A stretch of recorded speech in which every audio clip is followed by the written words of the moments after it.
एक निखट्टू की बीवी ने उसे मुर्गी दी और कहा कि इसे बाज़ार ले जाओ और बेचकर घर के लिए कुछ सौदा सलफ ले आओ। वो मुर्गी पकड़कर बाज़ार की तरफ जा रहा था कि अचानक मुर्गी उसके हाथ से निकलकर भागी और एक घर में दाखिल हो गई। वो भी भागता हुआ उस घर में दाखिल हुआ और जाकर मुर्गी को पकड़ लिया। अभी वो मुड़ा ही था कि उसकी नज़र एक खूबसूरत खातून पर पड़ी। खातून ने उसे देखते ही दरवाज़ा बंद कर दिया। अभी उनकी नज़रें चार हो ही रही थी कि बाहर से खटका सुनाई दिया। खातून ने उसे कहा कि लगता है मेरा शौहर आ गया है और वो बहुत जालिम और शक्की मिजाज है। ये कहते हुए वो उसे एक कमरे में ले गई और एक अलमारी में बंद कर दिया। जैसे ही वो अलमारी में पहुंचा, उसकी नज़र पड़ी कि वहाँ एक और साहब पहले से ही मौजूद है।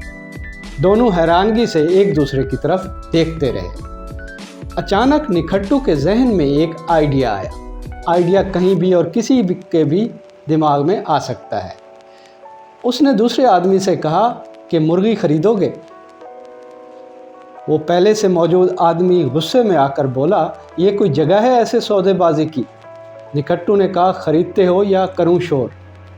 पहले आदमी ने मरे हुए लहजे में कहा, ठीक है, कितने की दोगे? निखट्टू ने कहा, 100 रुपए की। पहले आदमी ने कहा कि खुदा की पनाह, इतनी महंगी? निखट्टू ने कहा, खरीदते हो या करूं शोर? ना चाहते हुए भी पहले आदमी ने 100 रुपए में वो मुर्गी खरीद ली। थोड़ी सी खामोशी रही। अचानक निखट्टू को एक और तरकीब सूझी। उसने आदमी से कहा, ओए, मुर्गी बेचोगे? पहला आदमी सटपटा गया, गुस्से से बोला, ये क्या बकवास है? निखट्टू ने कहा, बेचते हो या करूं शोर?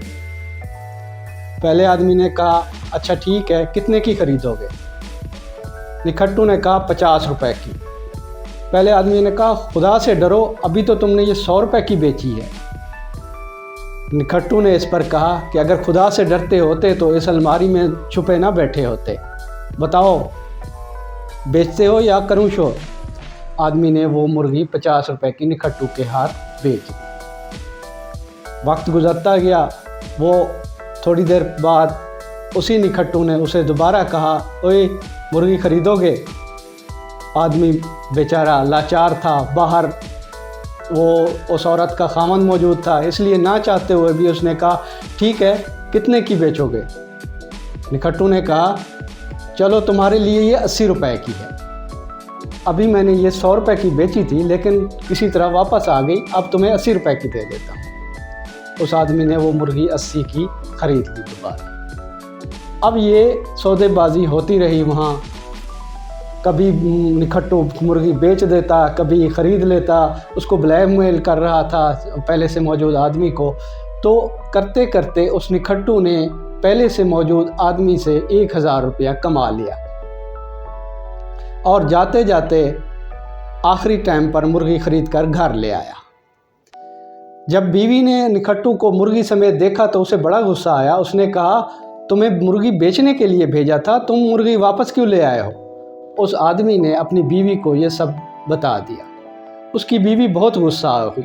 पहले तो उसको इस बात पे गुस्सा था कि वो एक गैर औरत के पास क्यों गया।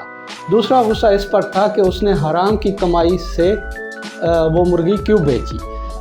मामला बढ़ता गया। उनके आपस का झगड़ा काजी के पास गया। काजी ने जैसे ही उस बंदे को निखट्टू को देखा तो ये कहते हुए भाग खड़ा हुआ, ओए, तुम यहाँ फिर आ गए हो? अब मैंने तुमसे ये मुर्गी नहीं खरीदनी।